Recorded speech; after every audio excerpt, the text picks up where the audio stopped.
안녕하십니까. JTBC 8시 뉴스입니다.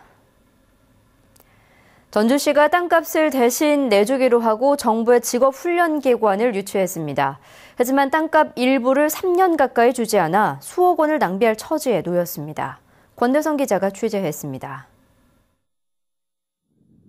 지난 2010년 6월에 전주 친환경 산업단지에 문을 연 한국폴리텍대학 신기술교육원입니다.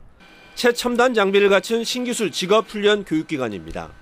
전주시는 이 기관을 유치하면서 땅값을 대신 내주기로 약속했습니다. 하지만 땅값 47억 원 가운데 전주시는 17억 원을 아직 주지 않았습니다. 땅값을 처음에 30억 원으로 판단했다가 늘어나자 예산이 없다는 이유로 주지 못한 겁니다. 예산이 오랬는데 이제 예산부에서 예산 사정이 어려우니까 예산을 설명 못하고 결국 신기술교육원은 3년 가까이 나머지 땅값 17억 원을 내지 못했습니다.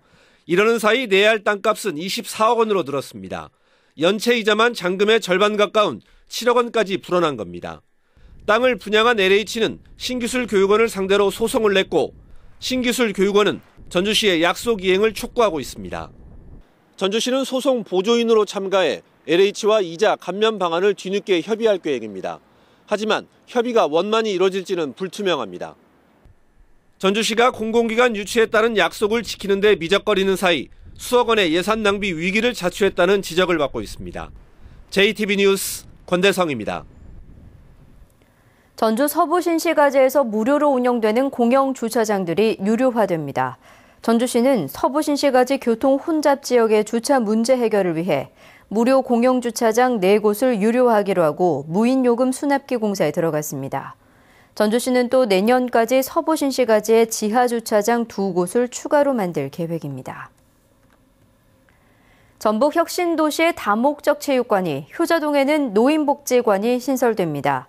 새정치민주연합 이상직 의원은 혁신도시에 실내 다목적 체육관을 짓고 또 효자동에 노인복지관을 짓는 데 각각 100억 원의 예산을 확보했다고 밝혔습니다. 이상직 의원은 또 전주 근대역사박물관 건립 조사 용역비와 전주 막걸리타운 주차장 건립비, 그리고 전주 완산경찰서 리모델링 예산을 추가로 확보했다고 설명했습니다. LH가 완주 삼봉지구에 택지용으로 땅을 사놓고 5년이 넘게 공사를 하지 못하고 있습니다. 이자 부담도 커지고 착공을 한다고 해도 분양 전망도 밝지 않습니다. 보도에 정윤성 기자입니다. 한국토지주택공사가 지난 2010년 토지 보상을 끝낸 91만 제곱미터의 3예읍 공공택지지구입니다. 원래 완주군 신청사가 들어서는 것을 전제로 땅을 샀지만 신청사 입지가 용진 쪽으로 바뀌어 그대로 묵히고 있습니다. 지난 8월까지 이자 부담만 273억 원에 이릅니다. 한국토지주택공사는 내년 9월에 공사에 들어가 절반은 서민 아파트를 짓고 나머지 절반은 민간 아파트 2,600여 가구를 짓는다는 계획입니다. 2018년엔 택지를 건설사에 매각할 예정입니다.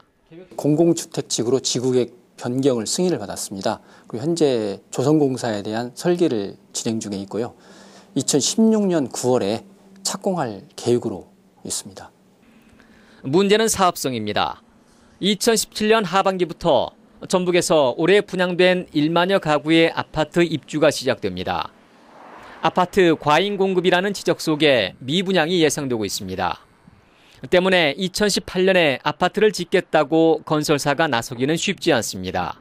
물량 공급이 거의 집중되는데 이 전주도 최근 몇 년 동안 가격이 워낙 많이 뛰었기 때문에 그걸로 인해서 좀 가격 부담이 또 있을 거고 공급도 상당히 좀 부담스러운 기준이네요. 특히 정부가 가계부실을 막기 위해 대출 심사를 강화하고 금리 인상까지 예상돼 사업성은 나빠질 수밖에 없습니다. 때문에 LH의 공공택지가 건설사에 매각되지 않을 경우 LH의 큰 재정 부담이 될 것으로 예상되고 있습니다. JTBC 뉴스 정유정입니다. 새만금 수질 개선 비용으로 4조 4천억 원이 편성됐습니다.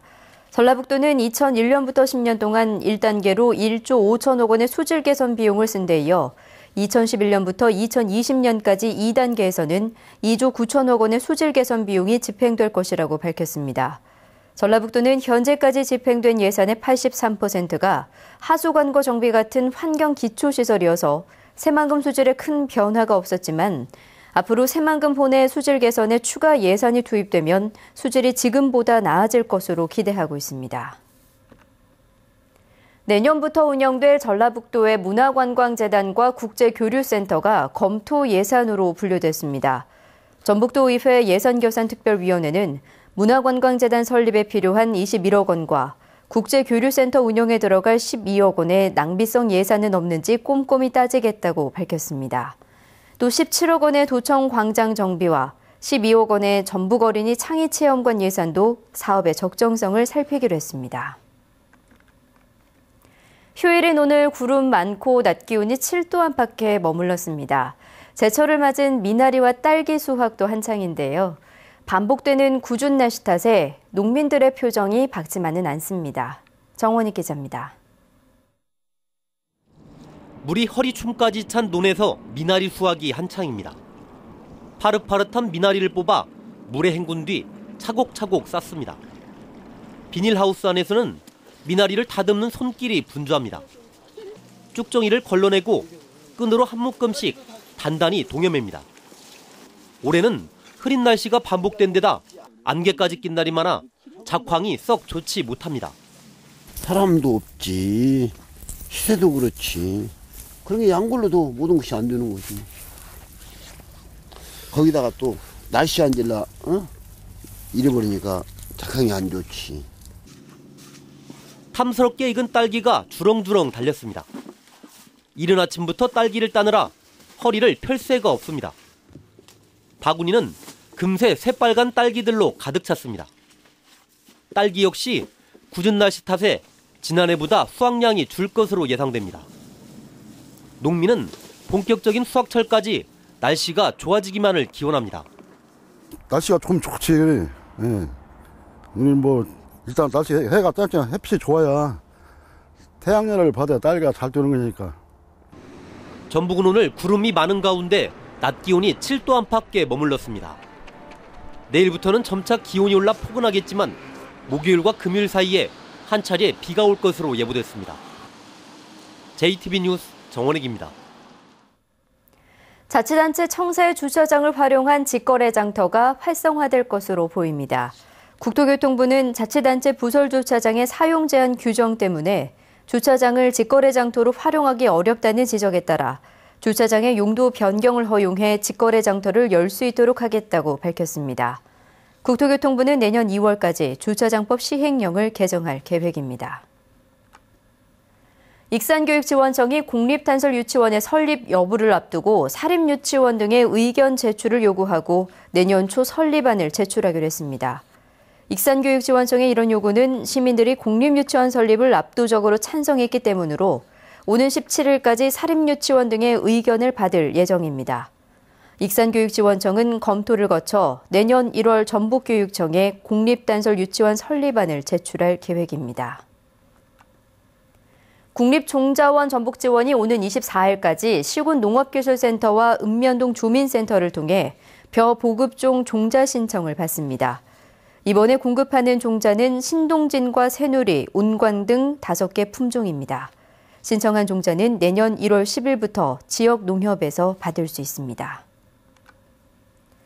오늘 오전 10시쯤 전주시 인우동 한 아파트 공사 현장에서 일하던 62살 주모 씨가 공사용 석고보드에 깔려 숨졌습니다. 경찰은 벽에 기대둔 석고보드 10여 장이 넘어지면서 주 씨가 밑에 깔린 것으로 보고 정확한 사고 경위를 조사하고 있습니다. 날씨입니다. 절기상 대설인 내일 전북은 대체로 맑겠습니다. 아침에는 내륙 지역을 중심으로 안개가 끼는 곳이 있겠고 기온이 크게 떨어져 춥겠습니다. 군산과 김제 등 서해안 지역은 대체로 맑겠습니다. 아침 최저 기온은 영하 3도에서 영하 2도, 낮 최고 기온은 8도에서 9도가 예상됩니다. 바다 물결은 0.5에서 1.5m로 일겠습니다. 전주와 남원 등 내륙 지역도 대체로 맑겠습니다. 아침 최저 기온은 영하 6도에서 영하 4도, 낮 최고 기온은 8도에서 10도의 분포를 보이겠습니다. 당분간 대체로 맑고 포근한 날씨가 이어지다가 목요일과 금요일 사이에 비가 올 것으로 보입니다. 이상으로 JTBC 8시 뉴스를 마칩니다. 함께해 주신 여러분 고맙습니다.